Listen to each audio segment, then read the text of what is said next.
새날 만에 아주 특별한 인터뷰. 오늘 생환하신 우리 김병주 의원 모셨습니다. 어서 오십시오. 네, 안녕하십니까. 김병주입니다. 우리 사실 걱정을 안 해갖고요. 네. 솔직히 말씀드릴까요? 네. 그 우리 의원님 저 개표 이럴 때는 관심도 없었어. 네. 당연히 되는 사람은 뭐 관심을 가져야 더 박빙이적 관심을 갖지.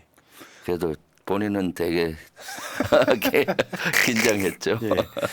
자, 대한민국에서 가장 주목받는 국회의원 중에 하나가 아닐까. 왜냐하면 이 정권이 국방 분야라든지 이런 데서 네. 또 워낙 무능하기 때문에 네. 제가 이제 뭐 덕담 삼아서 드리는 말씀이 다음 정부 국방부 장관 후보 이렇게까지 이야기를 드리는 이유. 왜냐하면 또 우리가 최근에 목도한 국방부 장관들이 너무 좀 이상한 사람들이거나 네. 국방부 장관 자격이 없다거나 이런 거였어요. 자, 김병주 의원 뭐 다 아시는 분 다 아시겠지만 간단하게 이력 소개해드리면 대한민국 육군 대장 출신이에요. 이종섭도 못 따라본 대장, 한미연합군 사령부 부사령관, 제21대 국회의원 비례, 경기 남양주병 국회의원 당선자 드디어 재선되셨습니다. 네. 네. 근데 저는요, 우리 장군님은 의원님은 왠지 별 한 개당 초선 재선 같아 갖고 지금 5선 되신 것 같은 느낌. 네. 자, 당선 감사 인사 한번 들어보겠습니다. 네. 먼저 우리 지지자 여러분께 감사합니다. 사실 압도적으로 이번에 제가 승리를 했는데 이는 다 부족한 저를 도와준 많은 분들의 덕이고요. 저는 이 시대 정신이 여기 녹아 있다고 봅니다. 첫 번째, 저를 비롯해서 민주당이 압승할 수 있었던 것은 윤석열 정권의 폭정과 폭주를 심판을 했다고 보고요. 그래서 이걸 멈추고 다시 무너진 민주주의와 민생을 회복시켜 달라, 이런 의미로 첫 번째 받아들였고요. 두 번째는 저는 안보 전문가로서 사실 많은 압도적으로 지지해 주신 거는 또 안보 참사를 윤 정권이 이어가고 있었는데 안보를 바로 세워서 강대강으로 치달리는 이런 전쟁 위협을 좀 없애서 생업에 마음껏 하게 해달라라는 명령도 있고요. 남양주 을 입장에서는 남양주가 지금 막 발전하는 도시인데 그렇죠. 통합적인 발전을 좀 시켜달라. 사성 장군 당시는 수십만 한국군과 미군을 지휘하던 그 추진력, 결단력, 애국심 이런 걸로 발전시켜 달라는 명령이라고 생각을 했습니다. 예. 그래서 책임을 묻었고요. 지금 열심히 또 감사 인사 다니면서 민생을 살피고 있습니다. 네. 한미연합군 사령관은 미국 사람이고 네. 부사령관은 한국군 김병주 사성장군이고요. 사성장군이었고. 네. 그리고 제가 그 당시 직책이 또 하나 더 있었습니다. 한미 지상구성군 사령관이라고 지상군을 지휘하는, 그러니까 육군을 지휘하는 자리인데 전시가 되면 한국 육군과 미국 육군 전시에 투입된 주력을 지휘하는 그런 자리에도 있었죠, 같이. 이제 그 말씀을 왜 드리냐면요. 네. 진짜 보수죠. 건강한 보수. 네, 그렇죠. 그런 느낌이 있고요. 네. 근데 또 우리 의원님은 굉장히 또 진보적이야. 네. 그러니까 사람이라는 게 딱 그 뭐 하나 분야만 진보고 네. 또 한 사람 보수가 아니라 한 사람이 갖고 있는 진보성과 네. 보수성이 같이 섞여 있는 그런 그렇죠. 분. 예. 네, 그럼요. 네. 자, 근데 진짜 워낙에 이제 인물이 뛰어나다 보니까 기존에 있던 윤석열 심판 여론에다가 네. 본인의 이제 쉽게 표현하면 개인기이기도 하고 네. 내가 4년 동안 의정활동 것에 대한 국민들의 어떤 보답이기도 하고, 그러니까 아까 말씀하셨듯이 56.94 국민의힘 후보가 40.81, 그러니까 네. 16포인트 정도를 차이를 내면서 너끈히 당선되셨고요. 네. 그 사람들이 놀랍게도 김병주 의원 걱정하는 사람 한 명도 없었어요. 되나보다. 네. 자, 선거 끝나고 보니까 윤석열 심판율은 어마어마했죠. 네, 어마어마했습니다. 사실 지역에 다니면은 윤석열 대통령이 들어선 지 2년밖에 안 되는데 너무나 힘들다 살기가. 민생이 어렵고 물가도 오르고 그런 말씀도 제일 많이 해주셨고요. 그래서 어떻게든 좀 심판하고 뭐 탄핵까지 얘기하시는 분들도 많았어요. 사실은 그러면서도 또 이거를 어떻게든 좀 바로 세워달라 이런 얘기들을 하시는 분들이 엄청났어요. 사실은. 그리고 또 보수 국민의힘 지지자 분들을 또 해병대 순직 사건은 진짜 거기에는 공분을 하시더라고요. 거기는 바로 잡아달라. 육군대장 출신으로서 그거 확실히 해달라 하고 그런 주문들을 많이 받았습니다. 사실은 이제 지금 국방부 잡는 최고의 무기가 김병주 무기잖아요. 김병주 분리 무기. 자, 그래서 기대가 큰 거고요. 그러니까 네. 당선자들 여러 명 있지만 그중에 전쟁 한번 하시는 네. 몇 안 되는 국회의원 중에 한 분이 아닌가 싶어요. 네, 감사합니다. 야, 그렇게 비리 때도 잘했는데 야, 이거 재선되면 얼마나 잘할 거야 이런 기대치가 있는 사람이에요. 네, 우리 의원님은.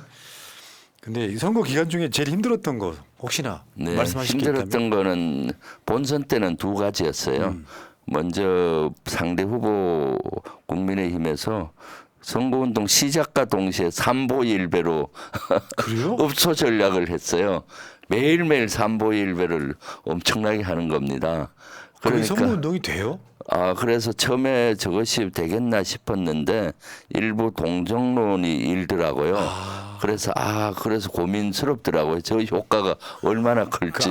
그래요? 저도 나중에는 이거 삼부일부 해야 되지 않나 하는. 왜냐하면 우리 한국 사람들 특히 남양주 주민들께서 그 곽관용은 젊은 정치인이고 청년에도 터백입니다. 거기에서. 그러니까 동정 여론이 좀 일더라고요. 그다음 두 번째로 어려웠던 것은 경선이 너무 늦게 끝났습니다. 그랬죠. 네, 경선이 3월 6일 날 저녁에 결선 발표가 투표까지 가고 막. 네, 하고 이제 한 달 조금 남기고 본선 바로 나다 보니까 경선이 치열하니까 그 지지자들도 분열이 돼 있었습니다. 그래서 그걸 빨리 통합을 하는 숙제가 있었는데 다행스럽게도 시도의원이라든가 상대 경쟁했던 후보들이 열심히 도와주고 해서 빨리 하나가 돼서 한 달 만에 이제 본선을 치르게 됐던 거죠. 야, 네. 그러니까 윤석열 심판 여론에다가 인물론으로 극복을 빨리 하셨네요. 네. 역시 장관님.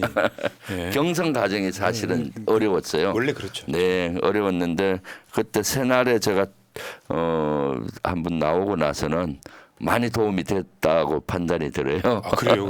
네, 아이고, 새날에서 저를 봤다 아침 인사가든가 저녁 인사 그런 줄 전철역에서 아셨어요? 하면은 네. 아이고 새날에서 봤습니다 이렇게 말씀해 주시는 분이 많았습니다. 역시 너무 감사합니다. 국민 유튜브란 소리 듣는 네, 이유가 예, 그러니까요. 그리고 또 우리 푸나님이 얼마나 저를 많이 이렇게 칭찬해놔서 존경하고 좋아하죠. 그러니까 진짜 그런 거 있어요. 네, 그러니까 네. 사람이 이제 인터뷰하다 보면 네. 저 사람을 좋아하는지 안 좋아하는지 표정에서 나와요 보통. 네, 그렇죠. 그러니까 이게 이제 저보다 연세가 더 있는데 네. 이런 표현 적절하진 않지만 네. 쉽게 표현하면 애뽀를 하는 거예요. 아이고. 전향만 애뽀를 하는 거예요. 자 보시고. 네. 자 그리고 그러면 이제 일단 재선이 됐잖아요. 저는 네. 별 하나가 4선이고 이제 5선이라고 느끼는 아니지 지금 6선인 거죠. 근데 이제 재선 되셨어요. 네. 뭐 하고 싶은 거 있으세요 혹시? 많죠, 사실은. 지금 제일 하고 싶은 거는 지금 일단 해병대 순직 사건 이거 빨리 특검을 통과시켜서 이걸 명명백백히 밝히게 되면은 사실 거기에 대통령의 개입 이런 것들을 밝힐 수 있을 거 아닙니까? 그거가 일단은 가장 큰 과제고요. 두 번째는 우리 안보 분야에서도 지금 안보 참사를 윤 정부가 이어가고 있는데 그런 것들을 바로 새겨서 그러다 보니 강대강으로 가는 한반도를 좀 평화를 만드는 작업을 해서 좀 전쟁의 위협을 낮추고 평화를 만드는 작업 그것이 큰 과제 중에 하나고요.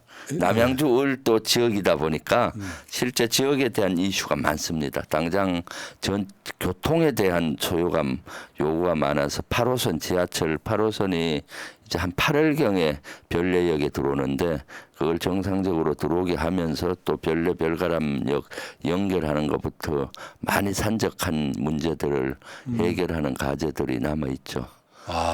그렇군요. 나는 이제 여쭤본 게 네. 이거 당연한 말씀 말고 예를 들면 최상병 특검이 이루어지고 그러면은 네. 민주당에서 이제 아마 국방이 간사할 이제 네. 짬밥이 되신 거잖아요. 네. 그런 것도 있고 뭐 요 관련한 TF가 하나 만들어지면은 네. 위원장 하실 수도 있고. 네. 그러니까 저는 할 일이 너무 많으신 분이에요. 그렇습니다. 네. 근데 그런 것도 있고 이제 뭐 뻔한 질문이었고요. 이제 네. 지금도 본격적인- 사실은 네.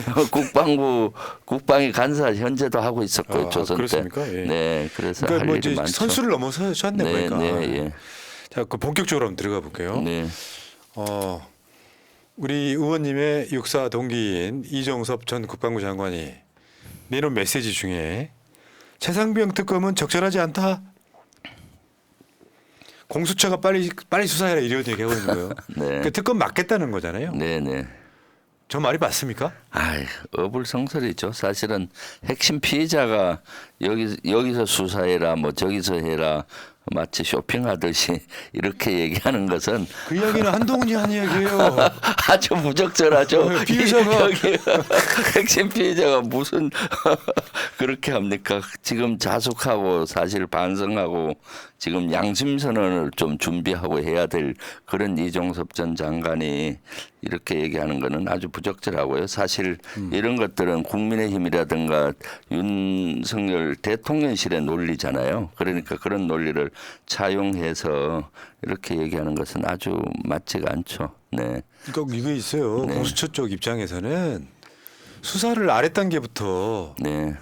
실무자들부터 하고 있는데 갑자기 소위 말하면 주범 네. 검찰도 그렇게 수사하잖아요. 아랫사람 그렇죠. 먼저 막 탈탈탈 네. 털어가지고 마지막에 소환하잖아요. 네. 그 송영길 전 대표도 그런 식으로 수사했잖아요. 네. 그렇죠. 근데 무슨 쇼핑하듯이 네. 한동훈의 말로 대신 가름하고요.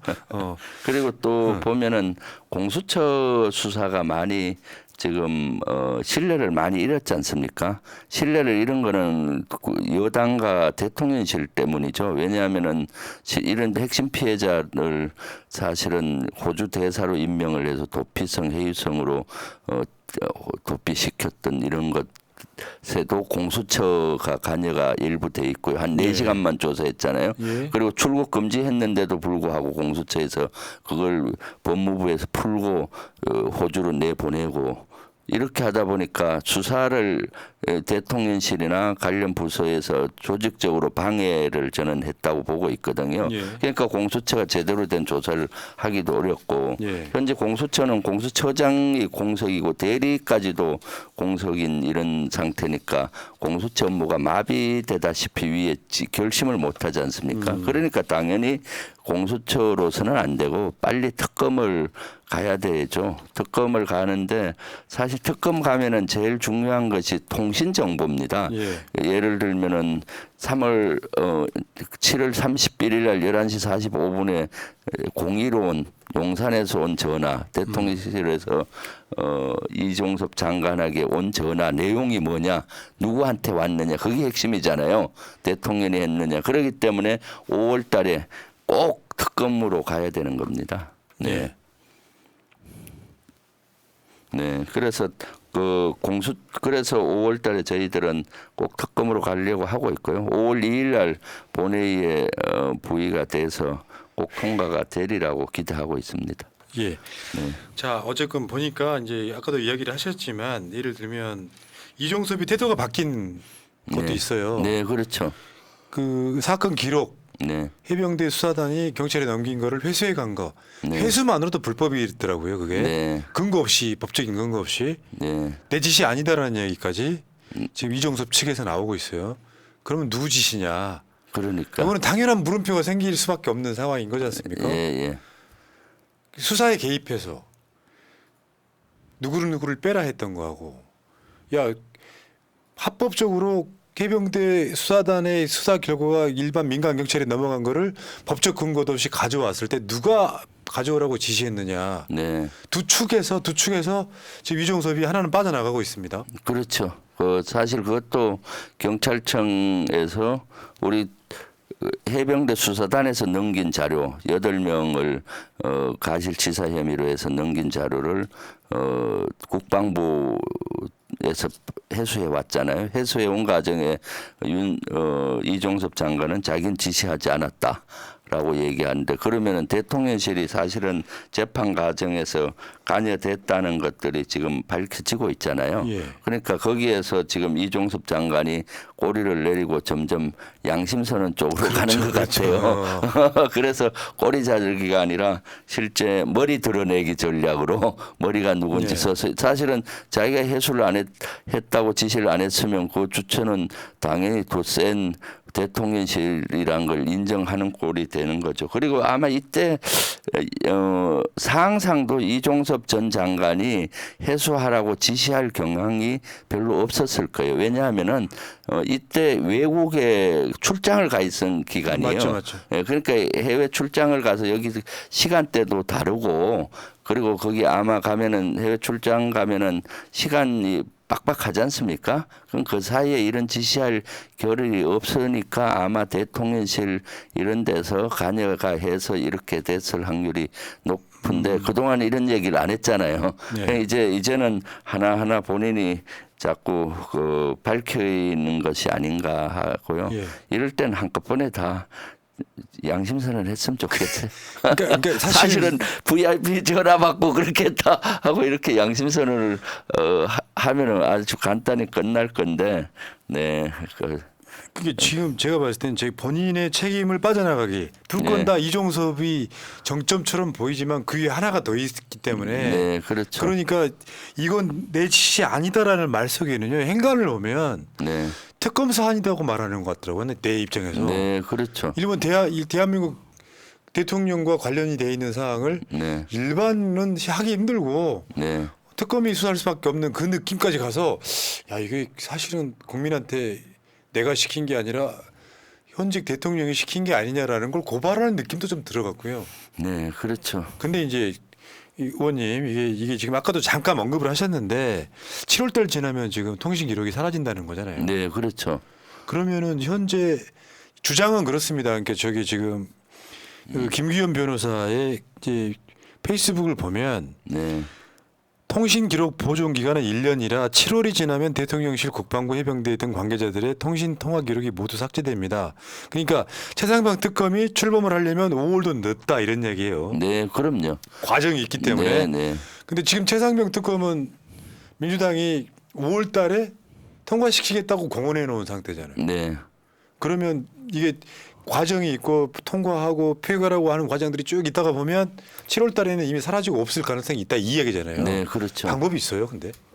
그러니까 5월에는 꼭 돼야 되는 겁니다. 그래서 우리 당의 입장은 지금 5월 2일 날 국회 본회의에 그걸 상정을 해서 실질적으로 투표를 하면은 표결이 될 거 아닙니까? 그럼 통과될 걸로 보고 그럼 대통령실로 가서 대통령이 거부권 행사나 또는 거부권 수용을 할지 그거는 또 두고 봐야 되고 그것도 한 2주 걸리거든요. 예. 그럼 다시 국회로 만약에 거부권 행사하면은 재의결을 해야 되지 않습니까? 재의결은 5월 말까지 5월 30일 이전에 해야 됩니다. 5월 30일 21대가 끝나니까 그럼 아마 29일 정도는 본회의를 열어야 될 것 같은데 네 그걸 놓치면은 더 이상 21대는 이 법안이 폐기돼 버리거든요. 22년 넘어가면은 그래서 아주 5월에는 꼭 해야 되는 거죠. 5월 초에는 그리고 그렇게 해도 사실은 특검에서 검사를 임명하고 구성하고 하는데 또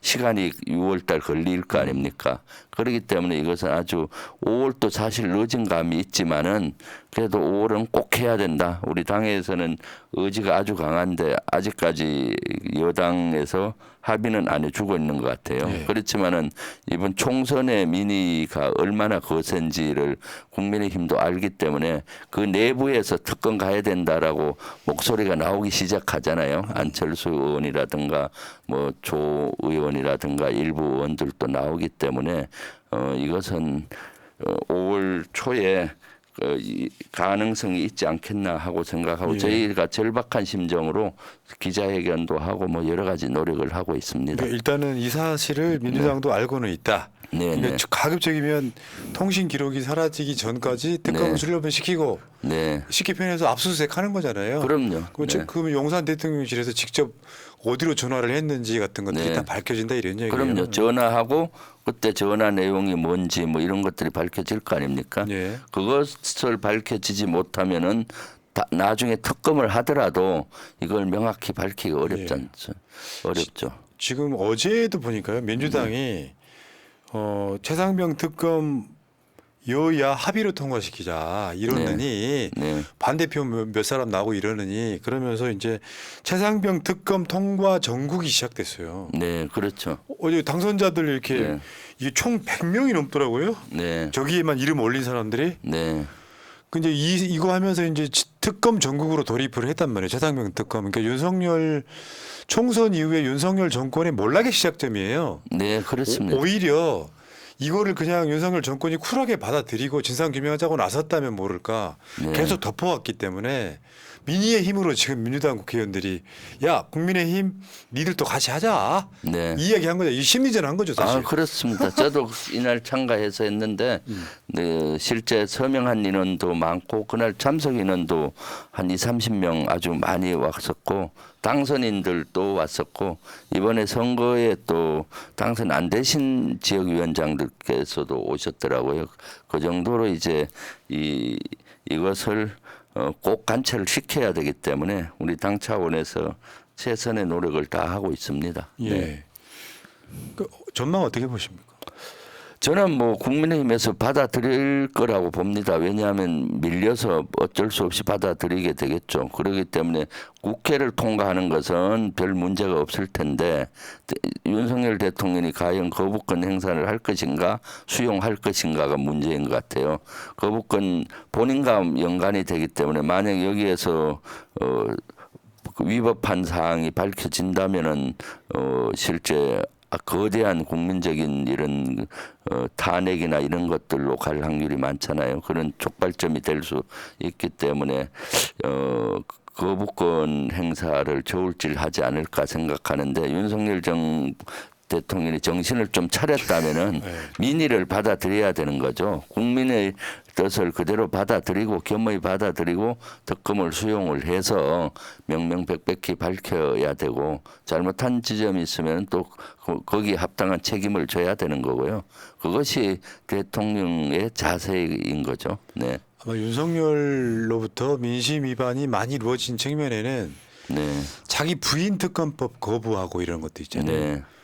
왜 저렇게 찔리는 게 없으면 왜 저러지 하는 것들 있잖아요. 그러니까 네. 아마 국민들한테 심리적으로 범인이라고 찍혀 있는 것도 있어요. 네. 자기 사건이니까 거부하지. 네. 근데 이제 이게 총선 전에는 국민의힘이 이기면 다 덮을 수 있어라는 자신감이었을 테지만 네. 사실은 윤석열 씨는 임기 자체를 보장하기 어려운 상황까지 지금 민심 악화가 돼 있는데 이 상황에서 국민의힘 국회의원들이 대통령 지키자고 예를 들면 재표결 들어갔을 때 이야기하는 거예요. 네. 거기에 윤석열 지키자고 나설 사람이 몇 명이나 되겠냐. 네. 실제로 그러면 국회의원 통과는 민의의원 통과가 되면 사실은 대통령으로서 리더십은 완전히 없어지는 상황 아니겠습니까? 네, 그렇군요. 지금 제가 봤을 때 총선 전과 후는 좀 다르다고 봐요. 네. 총선 전에는 국민의힘 의원들도 공천을 받아야 되고 하니까 윤석열 대통령과 당 지도부의 눈치를 볼 수밖에 없으니 특검법에 대해서 당연히 반대를 하고 막 그렇게 했었겠죠. 그런데 총선 후에는 이제 더 이상 윤석열 대통령 눈치를 볼 필요가 없어진 거죠. 그러니까 자기 정치하시는 분들이 많이 나타날 거라고 보고 또 여기에 찬성표를 던질 분도 저는 많이 생길 거라고 봅니다. 왜냐하면은 국회의원들이 가장 민의를 잘 이번 총선을 통해서 알게 된 거거든요. 국민의 명령이 뭔지 또 국민의 명령의 두려움을 누구보다도 잘 알기 때문에 국민의힘 자체에서 이탈표가 많이 나올 거라고 예측하고 있습니다. 물론 네. 이제 그 희망사항이고요. 네네. 그러니까 윤석열 정권이 해온 짓을 보면 네. 상상을 초월하는 것들이 많아서 그러니까 그러니까 우리가 객관적으로 보면 흐름상 이거는 자기 무덤 파는 거는 해도 하잖아요. 네, 그럼요. 물론 이제 자기 부인 특검 같은 경우는 사실 거부하면 안 되는 거였거든요. 그럼요. 말이 안 되는 거잖아요. 네. 상식을 초월하죠 보통. 본인은 또 대선 때는 대장동 특검 주장하면서 거부하는 자가 범인이라고 또 이야기를 해요. 네. 그러니까 앞뒤가 아예 안 맞고 그렇죠. 그리고 이번에 총선 끝나고 보니까 이제 사과를 한 해 만에부터 시작해서 사과를 했네 안 했네 국무총리나 비서실장은 누구를 안 치네 만에 이 논란을 오가고 있거든요. 그러니까 네. 사건의 처리도 호감성이 하나도 없어요. 음. 계속해서 비호감, 비겁한 사람, 남자답지 못해. 네. 뭐 이렇게 가고 있단 말이에요. 계속 민심은 악화되는 거죠. 네, 그럼요. 네. 이번에 사실 아직도 정신을 못 차렸다 싶어요, 윤석열 대통령이. 이번에 사과하는 모습 보십시오. 제대로 된 사과라고 볼 수가 없잖아요. 국무회의에서 한 발언도 그렇고, 그리고 또 여론이 안 좋아지니까 한 4시간 후에 뭐 사과했다라고 대변인을 참모를 통해서 얘기하는 게 어디 있습니까? 사실 저 정도 되면 기자회견을 하든 대국민 회의를 하든 해서 진심 어리게 사과하고 지금까지 이걸 잘못했으니까 이렇게 고치겠다 이렇게 해야 되는데 국정 방향은 옳았는데 뭐 제대로 설명을 못했다 국정 방향은 옳았는데 설명 뭐 성과가 좀 적었다 뭐 이런 정도잖아요. 그러니까 정책 기조를 아직도 안 바꾸겠다는 거니까 정신을 못 차리고 있는 거죠. 본인이 고집하는 것 같아요. 내가 봤을 때는. 네. 뭐 예를 들면 지금 은근히 신경전하고 있는 게 25만 원 네. 긴급 지원금 있잖아요. 네, 그러니까 윤석열이 그거를 포퓰리즘이라고 또 한 번 뒤집고 그러니까. 안 돼. 그게 국정 기조라는 거거든요. 네, 이재명 대표가 또 서로 달리 있는 회의지만 25만 원을 포퓰리즘이라고 한다 이렇게 국민은 그런 거더라고. 이번에 어떤 그 출마자 국민의힘 출마자를 보니까 선거 때 숨어 있는 공신이 하나 있더만요. 그게 25만 원이었대요. 네, 그렇죠. 그러니까 25만 원이 왜 국민의힘은 왜 그걸 반대하냐 이렇게 어려워 죽겠는데 네. 자영업자분들이 일반 시민들보다 네, 바로 이게 길거리에서 민심을 읽긴 딱 좋은 분들이잖아요. 그럼요. 그분들 입장에서는 민주당 찍는 이유가 25만 원 정도 줄 것 같아서라고 합니다. 네, 그럼 윤석열 입장에서는 이게 민주당이나 이재명 대표의 공이 될까봐 또 한 번 그 반성하는 자리에서 포퓰리즘 이야기를 하는 거예요. 이거 안 바꾸면 안 되는 건데 네. 나 도저히 이해가 안 가요. 그럼요. 지금 민생이 너무 어려워서 사실 식당이나 가면은 텅텅 빈 경우가 많아요. 그래서 저도 만났을 때 25만 원 개인당 25만 원이면 한 가족당 한 100만 원 되지 않습니까? 네. 그런 걸 지역 카페라든가 이런 걸로 주면은 상권이 살아나게 되기 때문에 그런 것들 꼭 되면은 빨리 간척시켜 달라라는 주문이 너무 많았습니다. 그리고 그 돈도 많이 드는 것도 아니지 않습니까? 13조거든요. 예. 윤석열 대통령이 민생 투어 한답시고 다녀서 약속한 금액은 뭐 900조니 1000조니 이런 얘기들이 나오는데 13조 정도를 투자해서 이렇게 민생이 돌아가게 만들어야 되는 거죠. 예. 그러니까 지금 최상병 특검은 바뀌지 않는 여러 가지 기조가 있잖아요. 네. 야당이 뭐 통과시키면 다 거부권, 역대급으로 거부권 행사 많이 했고 이게 총선 전처럼 할 수 있겠느냐의 관심 사항인 것 같고 네. 사실은 그가 살아날 수 있는 그나마 미력한 방법은 야당 대표도 만나고 특검 같은 게 들어오면 거부권 행사하지 않고 예를 들어 부자 감세 같은 걸 하지 않고 오히려 서민들을 위해서 한 13조 정도는 풀자 민생으로 네. 이 방향성 바꾸지 않는 이상 국민들이 대통령 임기 지켜줄게 그게 안 된단 말이에요. 그럼요. 네. 왜냐하면 윤석열이 자기가 공약 등으로 내걸었던 뭔가를 하려고 해도 야당이 3분의 2가 딱 지키고 있는 상황에서 불가능하면 저 사람을 고쳐 세우기는 힘들겠구나. 그러면 임기 단축시키자는 얘기 나올 수밖에 없는 거고. 네, 그럼요. 네. 근데 요거는 자기 권력을 지키려고 이제 민생 수석실 부활한다 이런 얘기밖에 안 나오니까. 그러니까요. 한심하다는 소리. 예전 같으면 3년 임기가 길다 뭐 이런 탄핵 얘기가 나오면 역풍을 맞았을 겁니다. 네. 선거 전국에. 그런데 지금 오히려 3년 임기가 길다 이렇게 하니까 열광하지 않습니까 국민들이. 그동안 엉어리졌던 그런 것들을 얘기를 해주고 하니까 그래서 참 그런 민심을 읽을 줄 알아야 되는데 네. 아직도 정신을 못 차리는 윤석열 대통령으로 보여요. 맞죠. 네. 근데 이제 민생에만 무능한 게 아니라 어저께 이제 정세현 전 장관님 등 해서 이제 방송 하나를 했는데 네, 국방 외교에 너무 지금 무능해요. 네, 그렇습니다. 그러니까 좀 쉽게 표현하면 미국에 납작 엎드려 가지고 모든 걸 다 들어주다 보니 대한민국 국방이라 할 게 없는 상황. 어저께요. 일본의 기시다 총리가 윤석열한테 전화를 합니다. 네, 근데 그 전화가 무슨 전화냐면 미국 대통령하고 본인이 회담한 내용을 통보하는 자리예요. 그러니까. 저거 내가 대한민국 사람으로서 되게 기분이 상하더라고요. 네, 왜 저리해야 되지? 네, 예를 들면 한미일이 동맹이라면서요. 사실 동맹도 아니지만. 네, 동맹으로 가는 네, 길을 가고 있는 거죠. 근데 미국과 일본이 자기들끼리 따로 이야기를 하고 이거를 마치 통보해 주는 느낌. 네, 물론 언론은 통보란 말을 쓰진 않았어요. 설명했다고 그랬는데 네. 통보한 느낌이잖아요. 왜? 그렇죠. 한국에 반론이 없는 상태이기 때문에 네. 이렇게 하기로 했다. 따라줘 이렇게 되는 상황 아닙니까? 네. 저는 그 통화한 걸 보고 또 유튜브에 일부가 나오더라고요. 예. 통화하는 장면들이 웃으면서 기시다 총리님 뭐 오랜만에 만나서 반갑다 하면서 하는 아니 도대체 대통령은 어느 나라 대통령인가 하는 생각을 했어요. 왜냐하면은 그 일주일 전에 그 11일이죠. 4월 11일로 기억이 되는데 일본 외교청서가 발간이 됐는데 맞죠. 거기에 독도가 일본 땅이라고 또 영유권 주장을 한 겁니다. 아니 대통령의 책무 중에 가장 큰 책무는 영토를 지켜내는 영토수호죠. 거예요. 영토수호.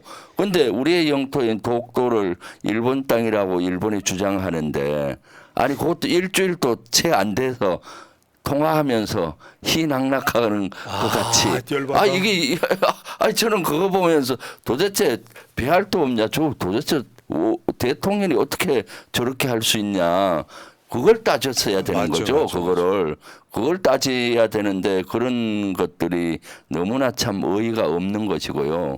영토를 지켜야 되는 대통령의 그런 의지가 전혀 보이지가 않고 두 번째는 그 통화 내용에서 보면은 한일 관계와 한미일 관계를 강화한다. 뭐 이런 게 나오면서 일본의 군사 대국화의 길을 사실 일본하고 미국하고 정상회담에서 길을 많이 터줬어요. 일본의 군사 대국화는 동북아 지역의 안정에 아주 악영향을 끼치는데 그렇죠. 그 윤 대통령은 기시다한테 한반도도 그렇고 동북아의 안보의 불안정성이 높아지기 때문에 같이 한미일이 강화해서 하자. 한반도의 안보의 그 불균형, 안보가 자꾸 균형이 어려워지는 거는 일본이 그 요인이거든요. 맞죠. 물론 중국도 요인이 있지만은 그런데도 불구하고 그걸 한미일 뭐 강화한다느니 뭐 이런 것들을 그대로 예. 받아들이고 또 그걸 또 대통령실에서는 홍보하고 이것이 도대체 정신이 있는 건지 부끄러운 없는 얘기죠. 건지 모르겠어요. 외교랍시고 돈 역대급으로 써서 나갔더니 부산 엑스포에서 119대 29로 깨지고 네. 들어오는 외교. 네. 그러니까 독도는 우리 땅이라고 일본이 주장하는데 그 일본이 군사 대국화 되면 한국 입장에서 좋을 리가 없고 네. 일본하고 친해져 보려고 이 강제동원 건 일본 책임 아니고 네. 한국이 돈 자발적으로 거두면 나머지 빈 물잔을 채워줄 나머지 잔을 채워줄 거라고 했는데 그거 따져야죠. 언제 채울 그럼요. 거냐고. 네, 그렇죠. 그리고 지금 오염수 방류, 네. 후쿠시마 오염수 방류도 사실은 한국이 허용함으로써 이루어진 상황이다 말이에요. 그러면 이게 사실은 이게 영토라는 게 북한과 무슨 영토 전쟁하는 건 아니고 이 분단 국가인 상황에서 북한이 우리나라 땅이나 영해나 영공을 밀고 들어오는 것도 아니면 실제로는 한국이 일본한테 영토 전쟁에서 지고 있는 거거든요. 그럼요. 그렇습니다. 그러면 네. 이 상황에서는 네. 탄핵 사안입니다. 네. 근데 그 우리 땅을 자기네 땅이라고 우기는 그 총리하고 같이 헤헤거리면서 15분 통화했으면요. 사실 내용도 없어요. 네. 그럼요. 통역까지 포함하면은 와, 그것도 일주일도 채 안 됐는데 일본 외교청서가 발간돼서 공표된 지가 그러면은 제일 먼저 그거부터 따지고 또 전화를 거부하든지 한다면은 독도에 대해서 아주 강하게 거기에 대해서 실책을 해야 되겠죠. 그런데도 불구하고 뭐 답답하시죠. 네. 그래놓고 지금 그러니까 이 극우 정권이라는 게 국방부나 이런 쪽에서는 주구장창 북한만 때리고 있습니다. 네. 뭐 핵무기 어쩌고저쩌고 나중에는 그 구구 국방부 장관이 우리 니들 계속 그러면 우리도 핵무기 만들 거야 이거잖아요. 현실이 지금 그렇게 가고 있죠. 네. 불가능한 이야기를 계속 네. 하고 있는 거잖아요. 네, 예. 이 상황에서 국방력이라는 건 하나도 없고 국방부 건물 뺏어가지고 대통령이 저 쓰고 있고 그 과정에서 아까 오시기 전에 시사에 다뤘는데 또 비리가 발생했다고 그렇죠. 나오잖아요. 예, 그럼요.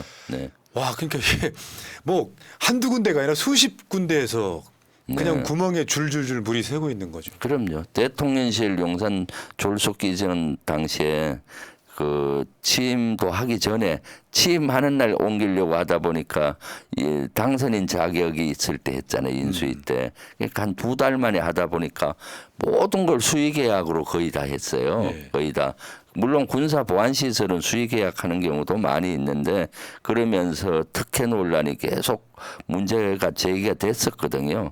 그래서 이번에 터진 것들이 그러한 그 보안 필름과 관련돼서 그 장문 뭐 이렇게 해서 그 그렇죠, 업체하고 경호처 뭐 간부가 뭐 결탁을 했다는 의혹이 이렇게 있는데 그것도 감사원 감사에서 지난 11월 달에 그것을 검찰 쪽으로 고발 그걸 넘긴 것 같은데 이제 발표가 되고 있거든요. 예. 그러니까 계속 은폐하고 축소하고 이런 것들이 계속 일어나는 것 같고 그런 것들은 이제 나중에 명명백백히 밝혀야 되는 사항입니다. 사실은 제가 초기에 이태원 참사 일어나기 전에 대통령실 졸속기전을 국정감사해야 된다. 국정조사해야 된다.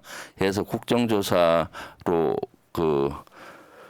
가는 걸로 했었는데 이태원 참사가 일어나면서 그 국정조사가 더 급해진 겁니다. 그래서 그걸 하고 지금 묻혀졌거든요. 선택과 집중해서 밀렸네. 네, 예, 다시 이제 수면 위에 올려서 그걸 다루어야 될 시점이 전 됐다고 봅니다. 네. 그리고 뭐 이번에 보니까 대통령실 실장부터 다 쌍물러난다는데 안보실만 네. 요게 약간 그 무슨 뭐 저 보안공사 네. 이전하면서 네. 그거 하면 뭐합니까? 휴민트가 거기에 딱 앉아 있는데. 그러니까요. 아 이거 말도 안 되는 정권이 지금. 아, 그럼요. 네. 그럼요. 네. 그러니까 우리 장관님, 우리 의원님 입장에서는 참 진짜 한심한 건데 네.